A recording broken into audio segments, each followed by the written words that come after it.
बिस्मिल्लाहिर्रहमानिर्रहीम। अस्सलाम वालेकुम प्यारे बच्चों, उम्मीद करती हूँ आप सब खैरियत से होंगे। आज हम क़वाइद की दोहराई करेंगे। सरगर्मी नंबर 4 है, इन अल्फाज की जमा बनाइए। हदीस, हदीस की जमा क्या है? अहदीस। आदत, आदत की जमा आदात। हालत, हालत की जमा हालात। और किताब, किताब की जमा कुतब। खिदमत, खिदमात। वक्त, औकात। इसी तरह उसने आपको सरगर्मी नंबर 4 का दूसरा हिस्सा है, वाहद और जमा को मिसाल के मुताबिक एक ही जुमले में इस्तेमाल कीजिए। जैसे मैंने ये हदीस अहादीस की किताब में पढ़ी थी। अहादीस किसको कहते हैं? यानी कि हदीस की जमा है अहादीस। जहाँ पर ज़्यादा हदीसें लिखी हों उसे हम अहादीस कहेंगे। तो इसी तरह आपने इन तमाम वाहद के अल्फाज को जमा बनाकर, यानी कि जमा के जो अल्फाज होंगे, वाहद और जमा दोनों के अल्फाज को जुमलों में इस्तेमाल करना है। जैसे कि इसने यहाँ पर हमें एक मिसाल भी दी है कि मैंने ये हदीस अहादीस की किताब में पढ़ी थी। यानी हदीस भी इस्तेमाल हो गया और अहादीस भी यानी वाहद भी इस्तेमाल हो गया और साथ जमा भी।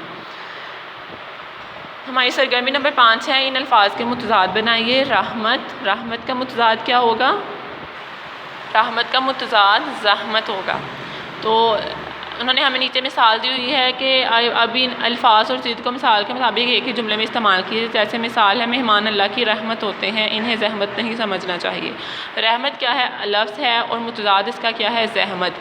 तो क्या है, हमने इन दोनों अल्फाज को जुमलों में इस्तेमाल किया, यानी रहमत भी इस्तेमाल किया और ज़हमत भी किया। तो क्या जुमला बन गया? मेहमान अल्लाह की रहमत होते हैं, इन्हें ज़हमत नहीं समझना चाहिए।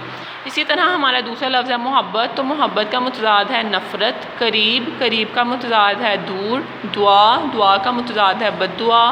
भलाई, भलाई का मुतज़ाद क्या है? बुराई।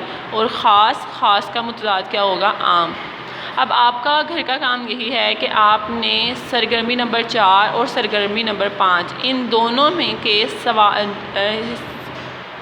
अब आपने सवाल नंबर 4 और 5 के दूसरे हिस्से, यानी कि दूसरा हिस्सा जो जूस बे और इसका भी 5वें हिस्से का भी जो जूस बे दिया हुआ है कि आपने वाहद और जमा को मिसाल के मुताबिक एक ही जुमले में इस्तेमाल करना है। यानी वाहद और जमा के भी जुमलों को आपने इस्तेमाल करना है और अल्फाज और मुतज़ाद के लफ्ज़ों को भी जुमलों में इस्तेमाल करना है। ये आपका घर का काम है। अब आपने इन दोनों के यानी कि अल्फाज को जुमलों में इस्तेमाल करके लिखना है और इसे ग्रुप में शेयर करना है।